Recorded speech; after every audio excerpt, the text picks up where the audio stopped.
पितृपक्ष के दौरान पितरों को तर्पण भी इसीलिए ही दिया जाता है ताकि उनकी आत्मा को शांति मिले और उनको सद्गति प्राप्त हो सके।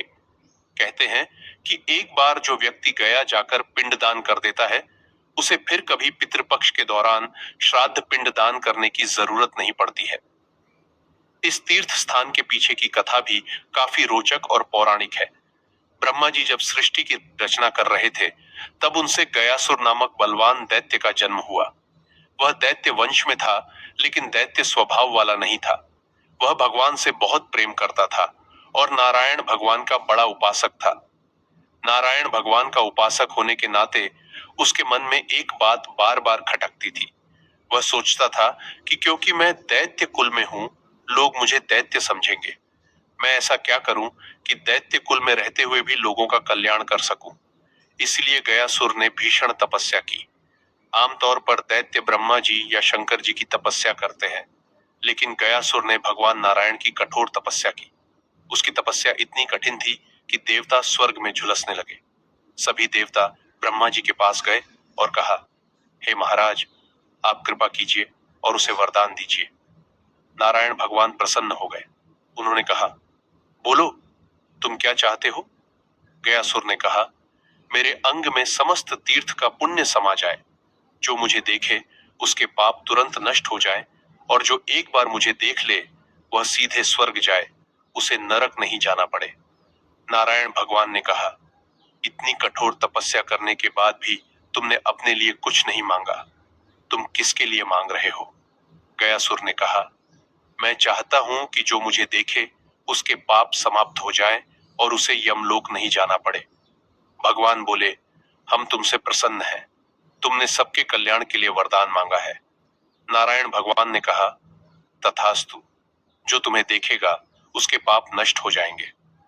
गयासुर बड़ा प्रसन्न हुआ और अपने घर लौट आया। उसने पृथ्वी पर परिक्रमा करने का निश्चय किया ताकि और लोग उससे मिल सके। उसने सोचा कि अगर वह पृथ्वी पर परिक्रमा करेगा तो जितने लोग उसे देखेंगे उनका कल्याण होगा। इसलिए गयासुर यात्रा पर निकल पड़ा और सबका कल्याण करने लगा। उसकी यात्राओं के कारण यमपुरी में पापी नहीं रहे और धर्मराज परेशान हो गए। धर्मराज ने ब्रह्मा जी और नारायण भगवान के पास जाकर कहा, क्या हो गया? पृथ्वी पर सभी पापी मिट गए हैं, नरक के सभी स्थान खाली हैं। नारायण भगवान मुस्कुराए और कहा, कुछ परोपकारी आत्माएं होती हैं जो दूसरों के कल्याण के लिए जीती है। ब्रह्मा जी ने कहा, कुछ करना होगा ताकि यह रुक जाए। उन्होंने गयासुर से कहा कि उसकी देह पर यज्ञ करना चाहिए। ब्रह्मा जी ने यज्ञ प्रारंभ किया और सभी देवता उसके ऊपर बैठ गए, लेकिन गयासुर का चलना नहीं रुका। तब ब्रह्मा जी ने नारायण जी से कहा कि कुछ करना होगा। भगवान स्वयं आए और गयासुर के ऊपर बैठ गए। गयासुर स्थिर हो गया और भगवान ने कहा, गयासुर, अब तुम हमसे वरदान मांग लो। गयासुर ने कहा, जब आपने मुझे वरदान दिया है तो एक और प्रार्थना है। जो लोग मेरे नाम से इस स्थान पर आए और अपने पूर्वजों के लिए कोई कार्य करें, उन दोनों को आपके धाम में स्थान मिल जाए।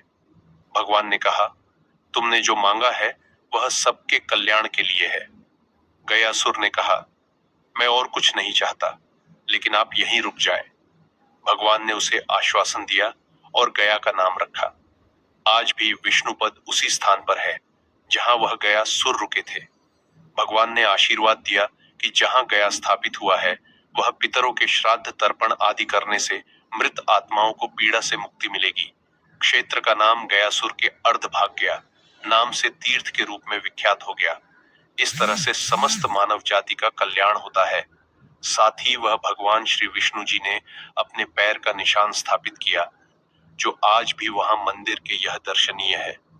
गया विधि के अनुसार श्राद्ध फल्गु नदी के तट पर विष्णुपद मंदिर में वह अक्षय वट के नीचे यह श्राद्ध कार्य किया जाता है। जिस स्थान पर गयासुर पत्थर की शिला के रूप में स्थापित हो गया, वह स्थान आज बिहार के गया में है और जहां श्राद्ध करने से पितरों का कल्याण होता है।